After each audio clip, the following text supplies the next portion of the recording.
कुटुंबकम या one earth one family one future विषय पर आधारित होगी, जो समान विकास और सभी के लिए साझा भविष्य के संदेश को रेखांकित करती है।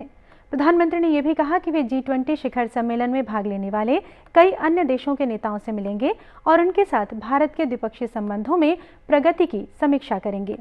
उन्होंने कहा कि वे कल एक स्वागत समारोह के दौरान बाली में भारतीय समुदाय को संबोधित करने के लिए उत्सुक हैं। मुख्यमंत्री भूपेश बघेल ने कहा है कि आगामी सत्र से प्रदेश में अंग्रेजी माध्यम के 10 महाविद्यालय खोले जाएंगे। इसकी शुरुआत बड़े जिलों से की जाएगी। कल भेंट मुलाकात कार्यक्रम के दौरान राजनांदगांव जिले के डोंगरगांव में प्रेस से चर्चा करते हुए उन्होंने कहा है कि अभी प्रदेश में 279 अंग्रेजी माध्यम के आत्मानंद स्कूल संचालित किए जा रहे हैं। आगामी सत्र में 400 और आत्मानंद अंग्रेजी माध्यम के स्कूल खोले जाएंगे, जिससे प्रदेश में 700 से अधिक आत्मानंद स्कूल हो जाएंगे। फैसला किया पूरे प्रदेश में, और चूंकि जब स्वामी आत्मानंद अंग्रेजी स्कूल की संख्या में लगातार वृद्धि हो रही है, अभी 279 स्कूल संचालित है और अगले वर्ष तक के 400 स्कूल और खोलने की हमारी योजना है। तो कुल मिला के लगभग 422, कुल मिला के 700 स्वामी आत्मानंद अंग्रेजी स्कूल हो जाएंगे। तो निश्चित रूप से जो छात्र छात्रा वहाँ बाहर निकलेंगे उनको अंग्रेजी माध्यम वाले की जरूरत पड़ेगी।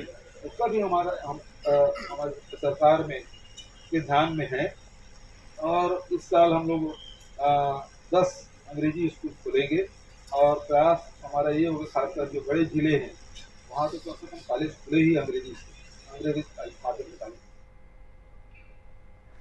मुख्यमंत्री ने कहा कि सरकार प्रयास कर रही है कि गांव के युवाओं को अपने ही गांव में रोजगार उपलब्ध हो सके। प्रदेश की जनता को आर्थिक रूप से सशक्त करने के लिए प्रदेश सरकार गोधन न्याय योजना सहित अनेक योजनाएं संचालित कर रही है।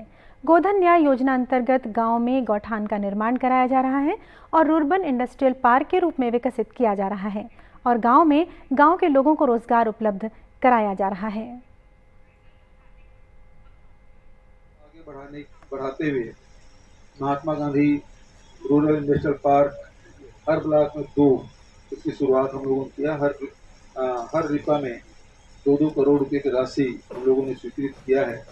निर्माण भी हो रहा है, जिसमें पानी, बिजली, शेड, पहुंच मार्ग, ये सब हम लोगों उसमें करेंगे ताकि गांव के ही नौजवानों को उसको वहां रोजगार मिल सके। इस दौरान मुख्यमंत्री ने डोंगरगांव विधानसभा क्षेत्र के लिए 80 करोड़ 27 लाख रुपए के विभिन्न विकास कार्यों का लोकार्पण और भूमि पूजन किया। राष्ट्रीय विधिक सेवा प्राधिकरण और उच्चतम न्यायालय के निर्देश पर कोरिया जिले में भी 31 अक्टूबर से 13 नवंबर तक विधिक जागरूकता अभियान चलाया गया। इस अभियान के समापन अवसर पर कल बैकुंठपुर में विधिक जागरूकता रैली निकाली गई। जिला और सत्र न्यायाधीश न्यायमूर्ति आनंद कुमार ध्रुव ने इस रैली को हरी झंडी दिखाकर रवाना किया। ये रैली बैकुंठपुर न्यायालय से निकली और शहर में विभिन्न मार्गों से होते हुए वापस न्यायालय परिसर पहुंची। इस मौके पर न्यायमूर्ति आनंद कुमार ध्रुव ने कहा कि इस दौरान लोगों को उनके कानूनी अधिकारों की जानकारी दी गई। साथ ही गांव-गांव में विधिक साक्षरता शिविर लगाए गए और राष्ट्रीय लोक अदालत का आयोजन भी हुआ।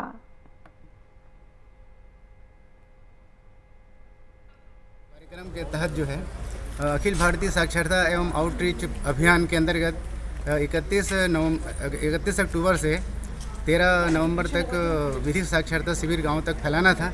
उसी का आज समापन दिवस था। उसी उपलक्ष्य में आम जनता तक विधिक ज्ञान पहुंचाने के लिए और उनको जागरूकता बढ़ाने के लिए यह रैली निकाली गई है, ताकि आम लोगों को जानकारी हो सके उनके अधिकार क्या हैं, संविधान ने उनको क्या अधिकार दिया है, कोई व्यक्ति अपने अधिकार से वंचित ना हो। इसके लिए विधिक सेवा प्राधिकरण सतत प्रयास कर रही है और उन तक पहुंच रही है और उनको विधिक ज्ञान से अवगत करा रही है। इस दौरान अतिरिक्त पुलिस अधीक्षक रोहित झा और थाना प्रभारी बैकुंठपुर अश्वनी सिंह द्वारा समर्थ कार्यक्रम का आयोजन किया गया। इस कार्यक्रम में महिला और बच्चों से संबंधित कानून, साइबर अपराध, यातायात नियम, घरेलू हिंसा अधिनियम से संबंधित जानकारियां दी गईं। कबीरधाम देश का पहला ऐसा जिला बन गया है जहां मोतियाबिंद के कारण दृष्टिहीन हो चुके चिन्हांकित सभी लोगों की आंखों की रोशनी लौटाई जा चुकी है। स्वास्थ्य विभाग ने इस साल अगस्त माह में ही इन सभी लोगों के ऑपरेशन का लक्ष्य हासिल कर लिया है। इस उपलब्धि के लिए कल राष्ट्रीय नेत्र ज्योति अभियान की समीक्षा बैठक में भारत सरकार के अधिकारियों ने छत्तीसगढ़ स्वास्थ्य विभाग की सराहना की। कबीरधाम के मुख्य चिकित्सा और स्वास्थ्य अधिकारी डॉक्टर सुजॉय मुखर्जी ने कहा कि जिले में स्वास्थ्य कार्यकर्ताओं, मितानिनों और आंगनबाड़ी कार्यकर्ताओं द्वारा मोतियाबिंद प्रभावित लोगों की सूची तैयार की जा रही है।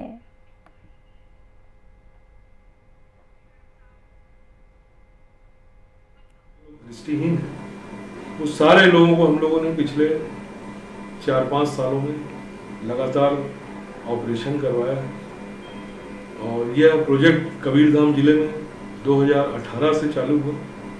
यहाँ श्री नीरज बंसोड़ साहब यहाँ पर कलेक्टर थे।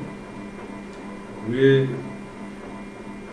पिछले 2-3 साल हमारे डायरेक्टर भी रहे स्वास्थ्य विभाग में, तो ये उनका शुरुआत किया हुआ प्रोजेक्ट।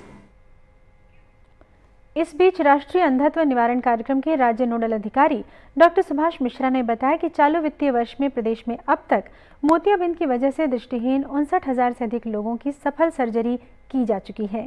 प्रदेश में इस साल 1.25 लाख लोगों का मोतियाबिंद ऑपरेशन करने का लक्ष्य है।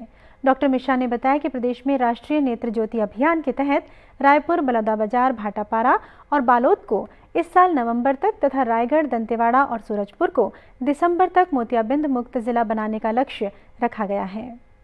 आज विश्व मधुमेह दिवस है। इस अवसर पर प्रदेश में अनेक जन जागरूकता कार्यक्रम आयोजित किए जा रहे हैं। विश्व स्वास्थ्य संगठन के मुताबिक दुनिया भर में हर साल मधुमेह से करीब 40 लाख मरीजों की मौत होती है। इसलिए वैश्विक स्तर पर लोगों को मधुमेह के बारे में जागरूक करने, इसके उपचार, निदान और देखभाल के बारे में जानकारी देने के लिए हर साल 14 नवंबर को विश्व मधुमेह दिवस मनाया जाता है। इस अवसर पर आज भिलाई में सेक्टर 9 स्थित जवाहरलाल नेहरू अस्पताल में भी विभिन्न जन जागरूकता आधारित कार्यक्रमों का आयोजन किया गया। भिलाई इस्पात संयंत्र के डायरेक्टर अनिर्बान दासगुप्ता ने जन जागरूकता आधारित प्रदर्शनी का शुभारंभ किया। इस प्रदर्शनी में लोगों को मधुमेह के उपचार और देखभाल के बारे में बताया गया है। इस मौके पर जवाहरलाल नेहरू अस्पताल के मुख्य स्वास्थ्य अधिकारी डॉक्टर रविन्द्रनाथ ने कहा कि संयमित जीवन अपनाकर ही मधुमेह की बीमारी से बचा जा सकता है।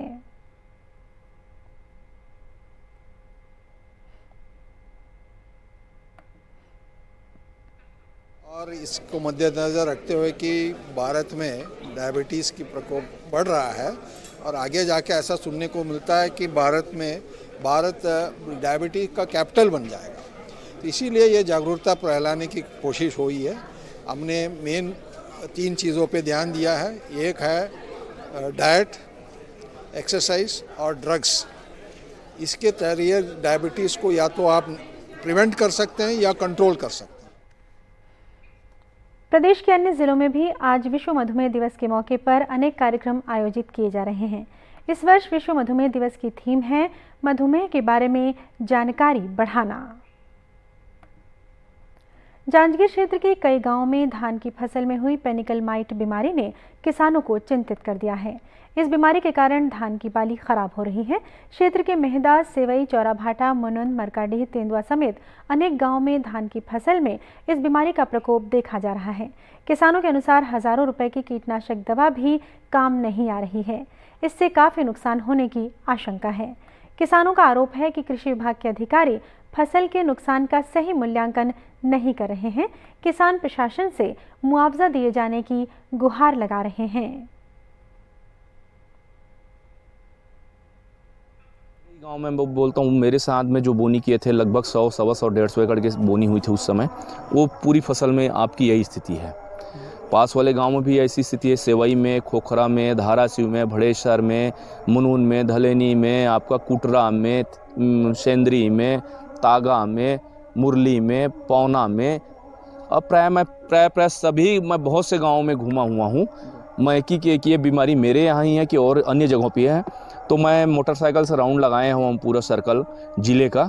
मेरे को बिलासपुर ज़िले में भी ये समस्याएं दिख रही हैं, जांजगीर ज़िले में भी ये समस्याएं दिख रही। मैं अपनी बहन के यहाँ गया था, कसडोल, बलौदाबाजार ज़िला, वहाँ भी ये समस्याएं बहुत से खेतों में देखने को मेरे को मिली। बहुत नुकसान का सर, और नुकसान के साथ साथ पूरा हमन के कन्हैया तोड़ देते किसान मन के।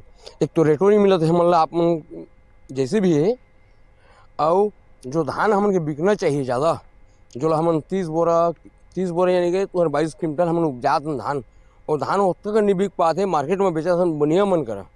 हमन के धान जात है तो हमन बहुत कम रेट मिलत है, एमा कम ज़्यादा नहीं तब मतलब 7 से 8 क्विंटल नुकसान हुई। लाल हो जाते और भारी नुकसान होते कर से मने के, और दवाई छिटत भी परेशान हो जाते कि तो वो कंट्रोल नहीं होते बीमारी है।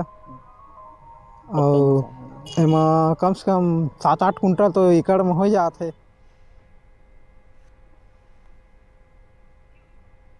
इस संबंध में कृषि उप संचालक एमडी मानकर ने कहा कि कुछ क्षेत्रों में धान की फसल में बीमारी देखी गई है, फिलहाल स्थिति नियंत्रण में है। क्षेत्र का रिपोर्टिंग हुआ है जिसमें कि पेनिकल माइट एक कीड़ा होता है, उसका प्रकोप दिखने में आया है, परंतु अभी जो है धान पक गई है और इसका प्रभाव अभी नियंत्रण में है। और सभी ग्रामीण कृषि विस्तार अधिकारी और वरिष्ठ कृषि विस्तार अधिकारी को निर्देशित किया गया है कि ऐसी स्थिति होती है तो तत्काल किसानों को समझाइश दे। गौरतलब है कि पेनिकल माइट एक प्रकार की मकड़ी है जो खुली आंखों से दिखाई नहीं देती। इसे देखने के लिए माइक्रोस्कोप का उपयोग किया जाता है, इसलिए बीमारी किसानों को दिखाई नहीं देती। किसान इसका अंदाज़ा तब लगाते हैं जब धान की फसल लाल हो जाती है। दूरदर्शन केंद्र रायपुर से प्रसारित होने वाले प्रादेशिक समाचार को आप YouTube पर भी देख सकते हैं। हमारे YouTube channel Chhattisgarh DD news पर प्रादेशिक समाचार उपलब्ध रहेगा। YouTube चैनल का लिंक और QR कोड आप स्क्रीन पर देख सकते हैं। अपने एंड्रॉयड फ़ोन से QR कोड स्कैन कर आप छत्तीसगढ़ डीडी न्यूज़ लिंक पर जा सकते हैं। इसके अलावा छत्तीसगढ़ डीडी न्यूज़ फेसबुक और ट्विटर पर भी उपलब्ध है। और अब अंत में मुख्य समाचार एक बार फिर। प्रधानमंत्री नरेंद्र मोदी 17वें G20 शिखर सम्मेलन में भाग लेने के लिए इंडोनेशिया रवाना।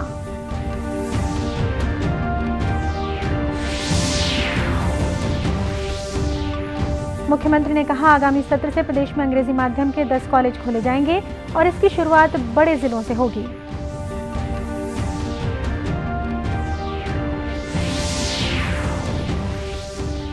कबीरधाम देश का पहला ऐसा जिला बना जहां मोतियाबिंद के कारण दृष्टिहीन हो चुके सभी लोगों के आंखों की रोशनी लौटाई गई।